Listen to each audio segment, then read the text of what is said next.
Thank you, Mr. Chairman, and I want to thank each of the witnesses today for your testimony. Mr. Zuckerberg, in 2004, when you had launched Facebook, it's fair to say, I think you'd agree with me, that you had quite a few competitors. Would you agree with that? Congressman, yes.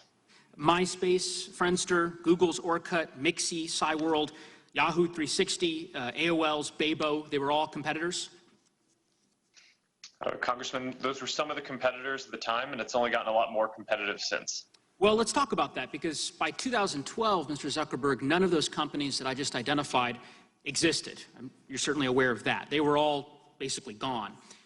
Facebook, in my view, I think was in a monopoly by then. I wonder whether you would agree with that. I take it you don't.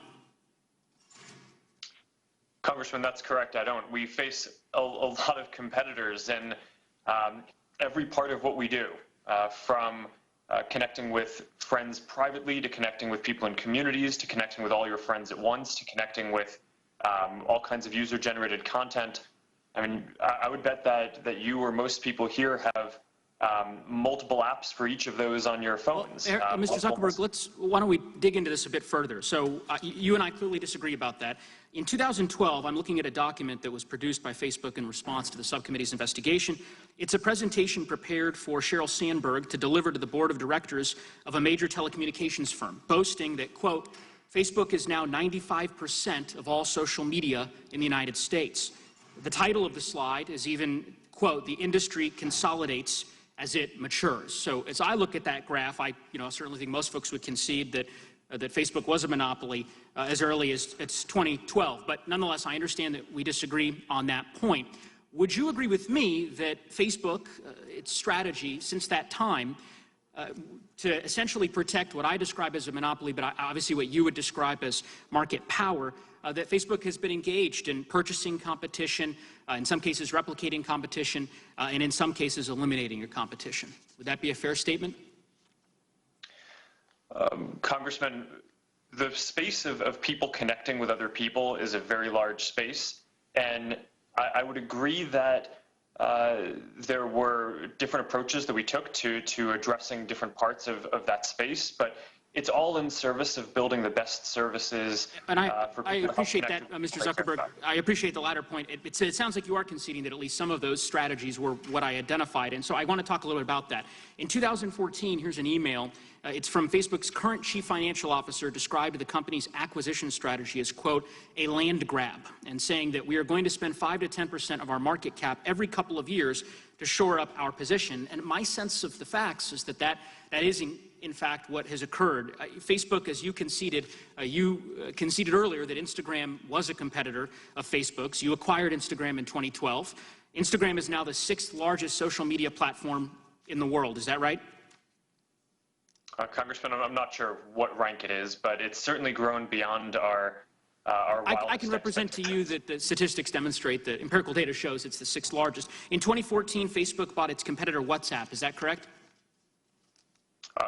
Congressman, yes, WhatsApp was also both a competitor and complementary. They competed with us in the space of mobile messaging, which is a growing and important space, and is, again, one part of the global space of how people connect more broadly. Understood. And at that time, WhatsApp had over 400 million monthly users, a clear path towards 1 billion monthly active users.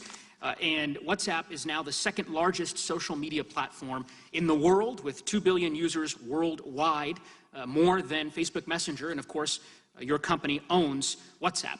Facebook also tried to buy other competitive startups. In fact, as Chairman Nadler noted, you did tell one of Facebook's senior engineers in 2012 that you can, quote, likely just buy any competitive startup, but it'll be a while before we can buy Google. Do you recall writing that email?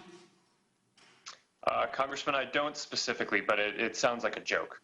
Well, I don't take it as a joke. As I review the email, it was in regards to having just closed the Instagram sale. And the response from this individual, this engineer, to you was, quote, well played. Your response was, thanks, One reason people underestimate the importance of watching Google is that we can likely always just buy any competitive startups, but it'll be a while before we can buy Google. And given the purchases that Facebook had made previous to this and the attempted purchases, my understanding is that Facebook made several overtures to Snapchat, for example, which rebuffed those efforts, clearly demonstrates, in my view, that that email was not made in jest. But here's why I ask these questions, Mr. Zuckerberg.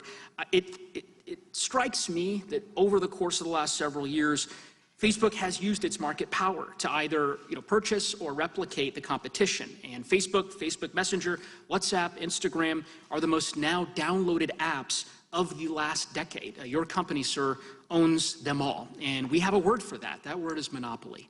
With that, I would yield back, Mr. Chairman.